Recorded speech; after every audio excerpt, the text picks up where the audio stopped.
You're listening to an Airwave Media Podcast.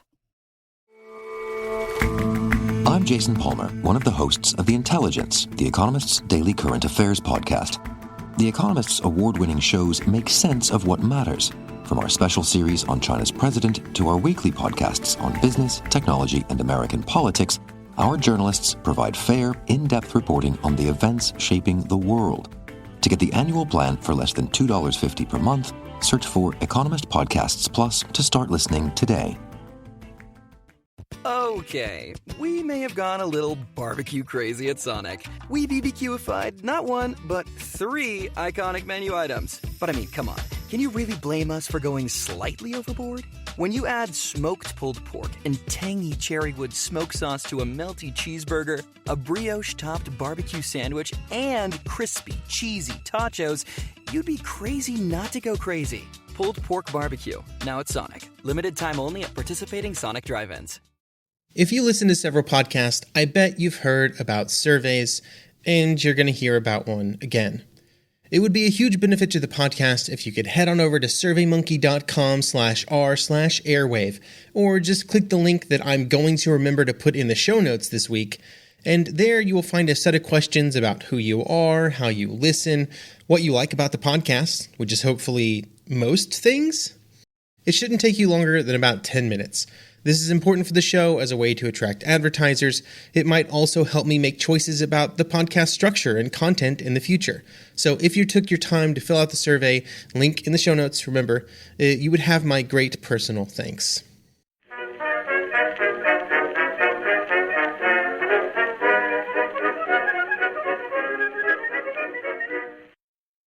Hello everyone, and welcome to History of the Second World War, member episode preview, The French Yellow Book.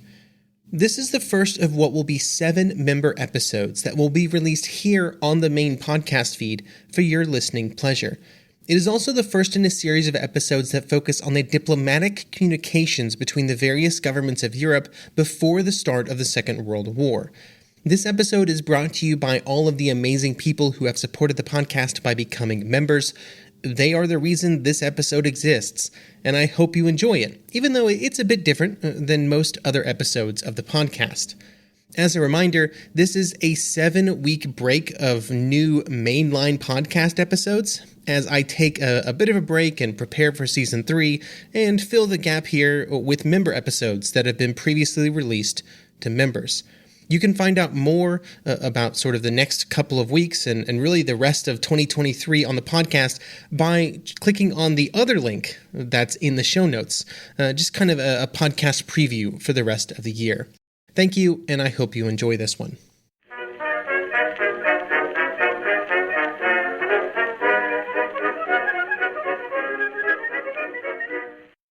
Hello everyone and welcome to History of the Second World War, Members Episode 23, The French Yellow Book.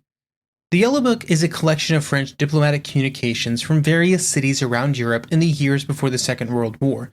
It highlights some of the communications that were happening from the French government's representatives in Berlin, Warsaw, Danzig, and other capitals around Europe.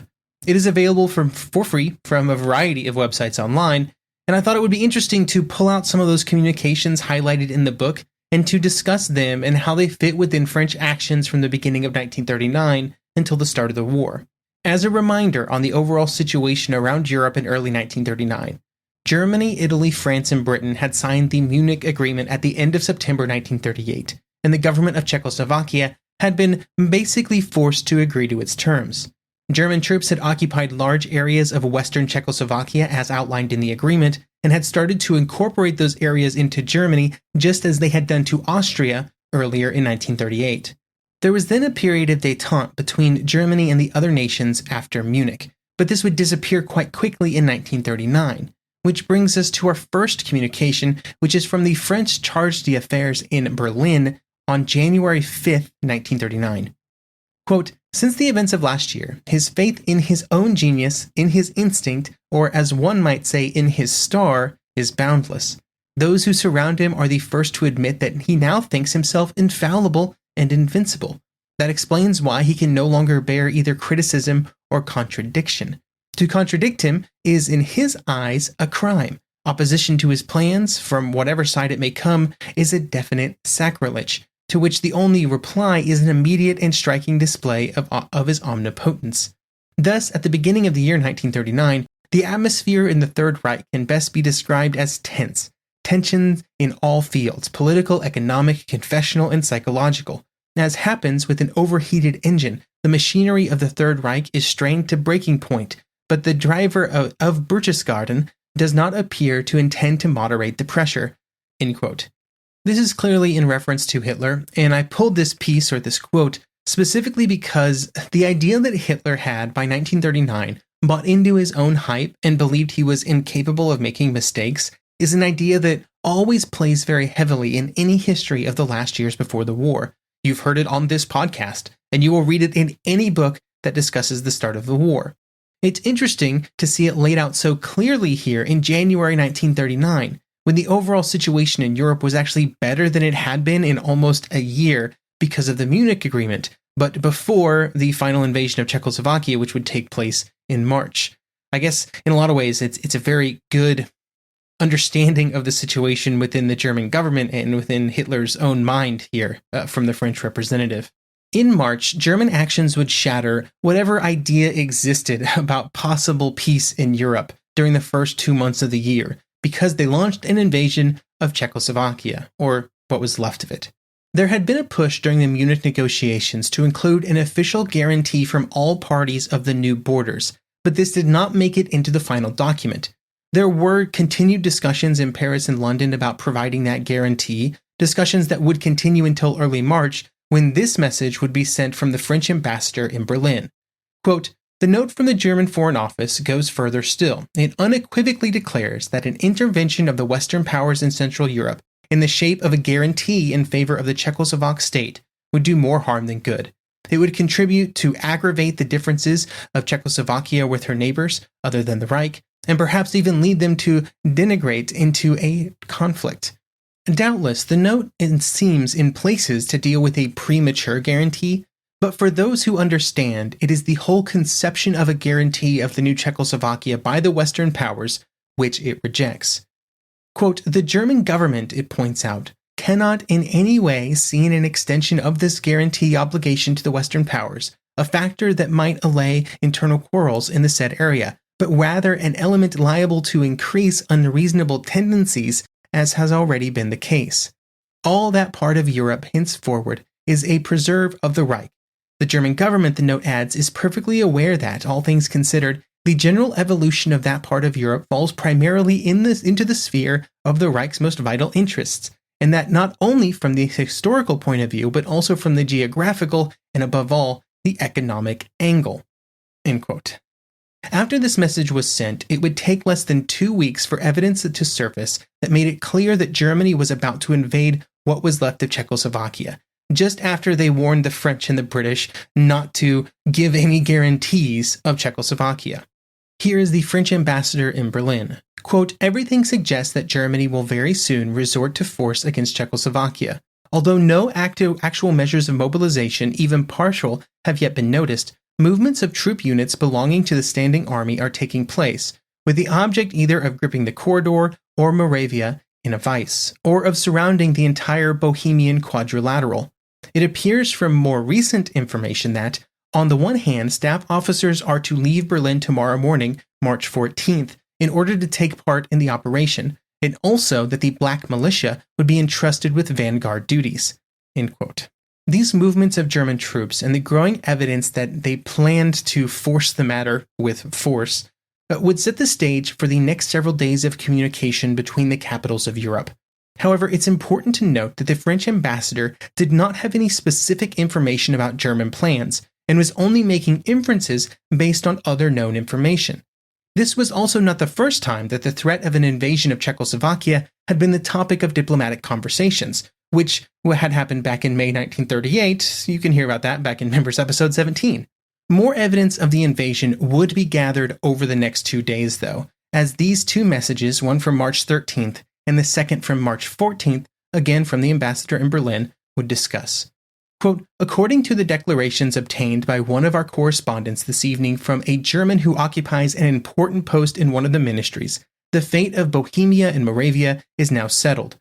What Germany wants is the annexation of these provinces, pure and simple.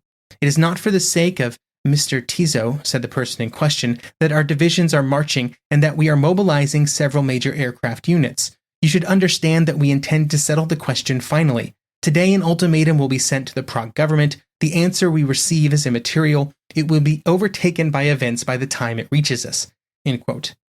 Now, the reference to Mr. Tiso in that is the Slovakian leader who would be used as kind of the excuse by the Germans to finally launch the operation. They would say that they were asked by Mr. Tiso, the Slovakian, to come in to help Slovakia break away from the Czechs. And then here's a note from March 14th, which is just a day before the German invasion. Quote, "It is striking to note once again the rapidity and precision with which Hitler's political plans have been accomplished. For it is beyond any question of doubt that the present crisis is in accordance with the carefully preconceived plan of which Berlin holds the principal strings. Prague appears to have tried to forestall this measure, but too late perhaps. Also, the policy of the central government was not always perfectly clear or wise.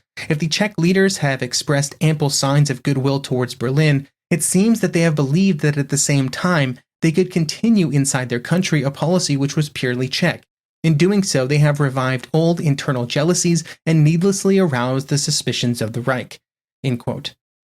The interesting piece of this second communication, in my mind, is the kind of victim blaming that comes into play when discussing the actions that were taken by the government in Prague to German actions.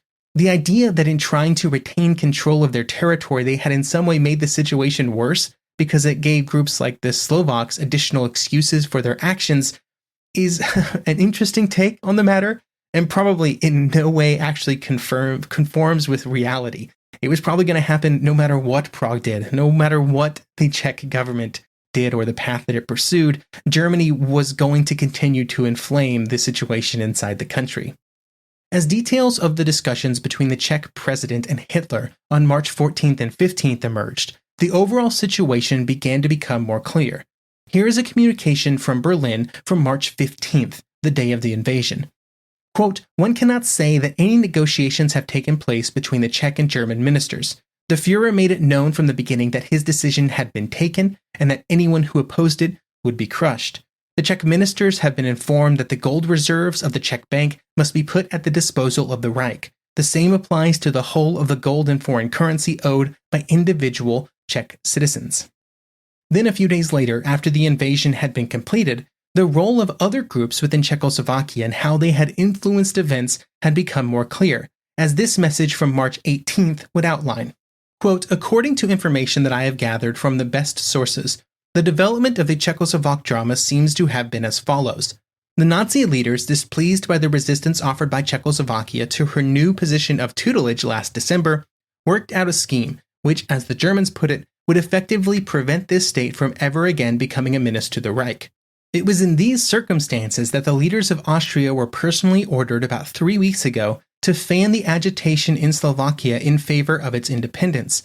The Vienna wireless station took part in this. The Czech government, frightened by the speed with which the movement was growing, dismissed Mr. Tiso, who was considered to be too conciliatory.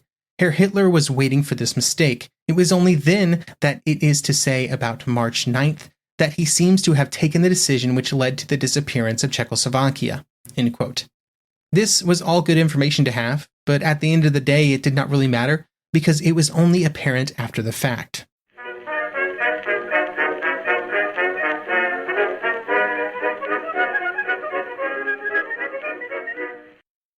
Lucky Land Casino, asking people, what's the weirdest place you've gotten lucky? Lucky? In line at the deli, I guess? Aha, in my dentist's office. More than once, actually. Do I have to say? Yes, you do. In the car before my kids' PTA meeting. Really? Yes. Excuse me, what's the weirdest place you've gotten lucky? I never win and tell. Well, there you have it. You can get lucky anywhere, playing at LuckyLandSlots.com. Play for free right now. Are you feeling lucky? No purchase necessary. Void where prohibited by law. 18+. Terms and conditions apply. See website for details. Some of us love history. Others used to or never did because history was presented as nothing but the rote memorization of names, dates, and facts. Basically, the story got left out, and that made history kind of suck. My name is Greg Jackson. I'm a university professor with a PhD in history, and bringing history to life is my passion. That's why I created my podcast, History That Doesn't Suck.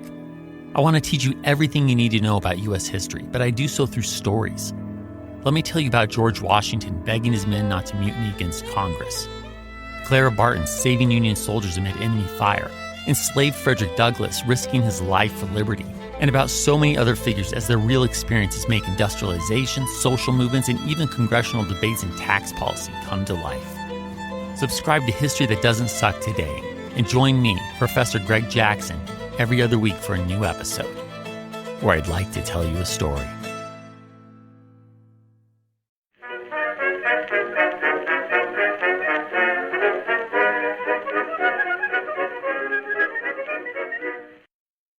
With Czechoslovakia no longer in existence, Poland very clearly became the next nation in the crosshairs. One of the ways that the German government would go about moving towards focusing on Poland was by influencing the content put out by the German press. By 1939, the German newspapers were essentially just a government mouthpiece, and whatever the government in Berlin wanted to be printed would be printed. That makes an analysis of what various newspapers were focusing on an important topic of study, and worthy of communications from the French ambassadors in Berlin and Warsaw back to Paris. Here is the French ambassador in Warsaw from April 7th. Quote, I point out as very typical the abrupt change in the tone of the German agencies and the press with regard to Poland. After Mr. Chamberlain's first declaration that at the beginning of Colonel Beck's stay in London, the inspired German newspapers displayed a cautious and moderate attitude towards Poland, as if they feared to alarm her and to drive her over to the Western powers. Since yesterday evening, and particularly in the Deutscher Dienst and the Volksder Beobachter, these tactics have given way to intimidation and threat. Poland finds herself accused of becoming the satellite of England in a policy of aggression against Germany. She has been warned that she runs the risk of becoming, like other small nations, the first victim of British intrigues, end quote. This topic would be discussed several times, sort of, what was happening in the German papers throughout April, and really all the way to the beginning of the invasion. Here is a message from April 17th with more detail. Quote, the newspaper correspondents of the Reich in Poland have orders to report anything that can be presented to German public opinion as an incident, as a mistreatment of the minority, and also to be as unpleasant as possible to Poland in their reports. And then on June 14th, this time from the French consul in Danzig, quote, the anti-Polish campaign of unheard-of violence and vulgarity is being carried on by the two daily papers, who charge the Polish customs officers with the most unlikely offenses. Business circles, however, seem to think that, as a result of Polish concessions, tensions will diminish in the course of the next few weeks. End quote. Of course, they would not decrease. Tensions would continue to rise in Danzig all the way to the invasion. And then here's a report from Berlin on August 12th. Quote, in view of the tone of the press, of the continual calling up of reserves, of the intense military activity, which is all the time increasing, and of new food restrictions, there are queues outside the butcher shops this morning, the nervousness of the public has grown suddenly sharper. Now, as the date for the invasion grew closer in August, the information found in the press painted Poland with a greater and greater villainy. Here is a really interesting message from the French ambassador in Berlin from August 17th, which not just outlines some developments in the press, but also ties it back to German actions before Munich. Quote, for some days past, the German press has entered upon a new chapter of its anti-Polish campaign. It claims that a sort of pogrom has been started by organized groups and certain local authorities against Germans in Poland. This morning, there was a sensational headline announcing that on the other side of the frontier, a positive manhunt was in progress against the Volksdeutschen, that mass arrests were being made among them, that Polish officials were distributing arms to shady elements of the population, and that an intolerable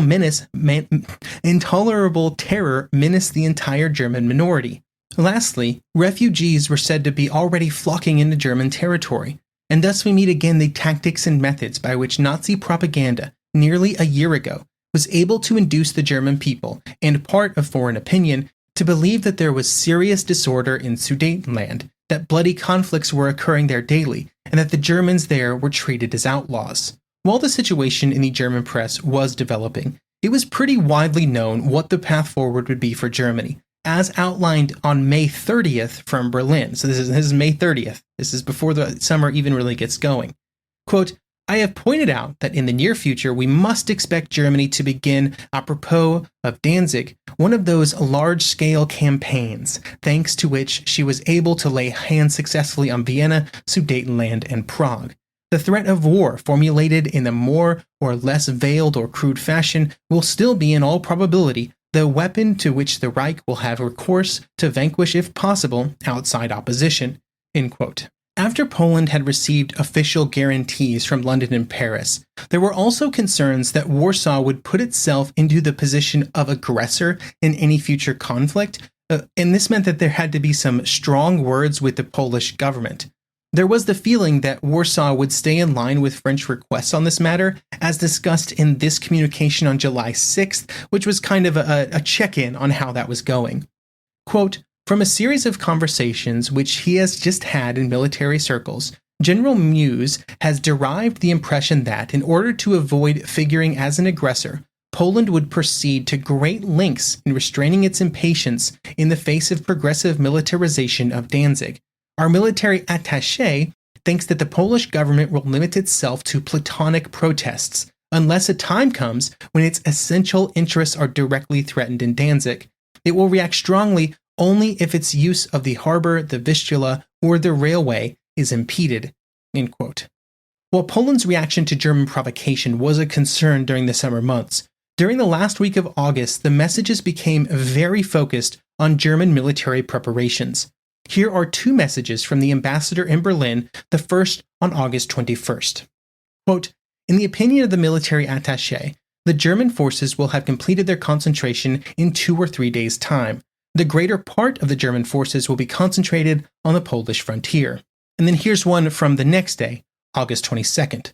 Quote, a reserve officer who has just been called up into the department of the German War Office declared to a reliable intermediary that in the General Staff it is considered certain that action against Poland will be taken very shortly.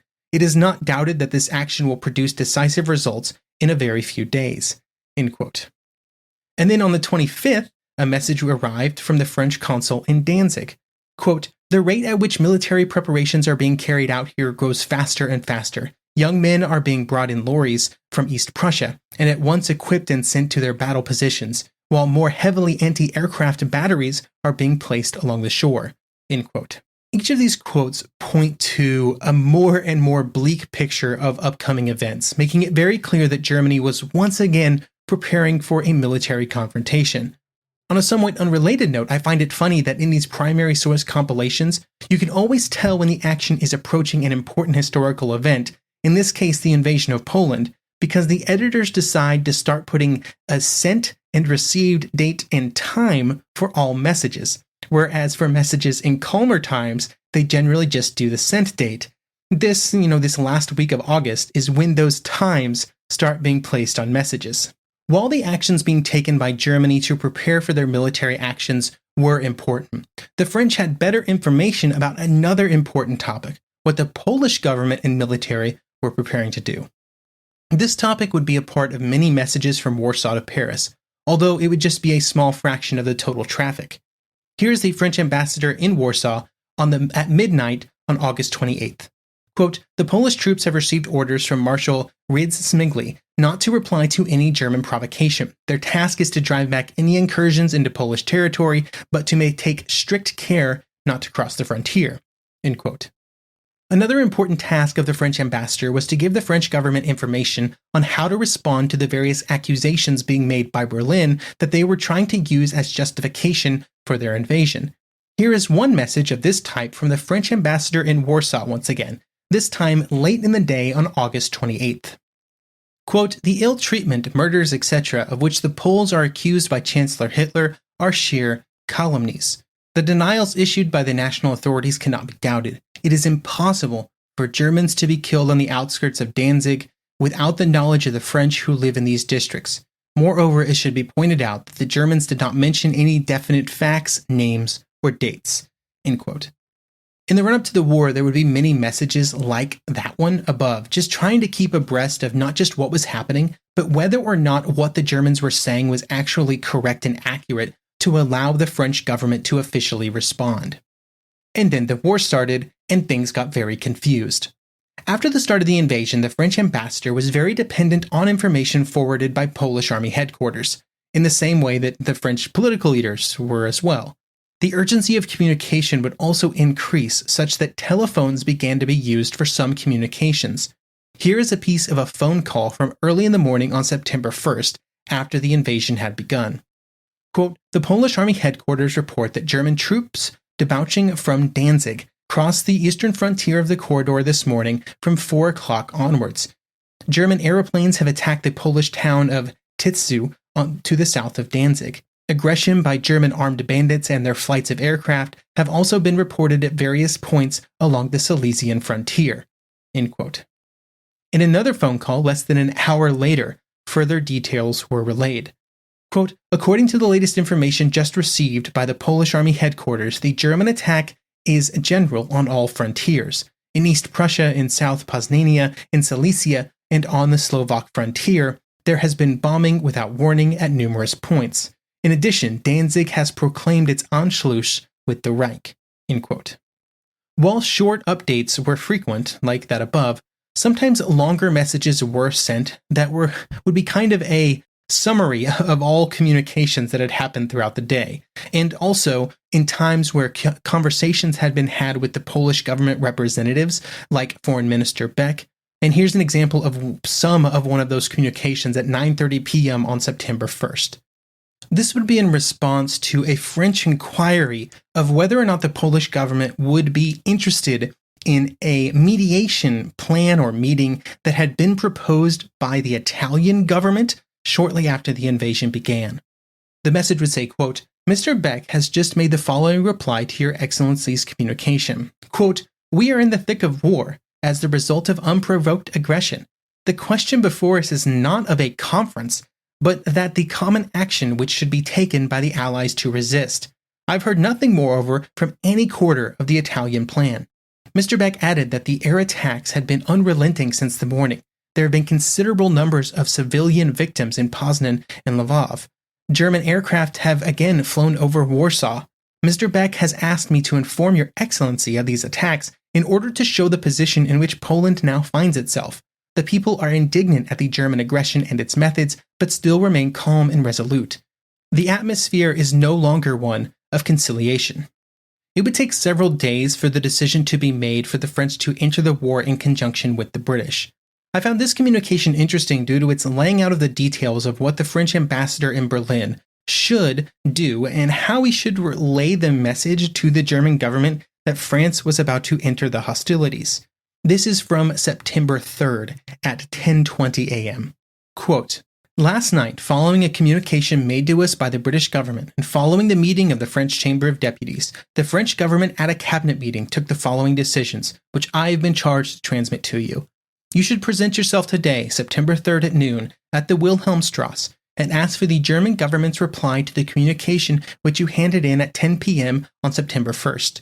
If the reply to the questions contained in that communication is in the negative, you should recall the responsibility of Germany which you evoked during your last interview, and you should notify the Minister of Foreign Affairs of the Reich or to his representative that the French government find themselves, by reason of the German reply, compelled to fulfill as of this day, September 3rd at 5 p.m., the engagements which France entered into towards Poland and which are known to the German government.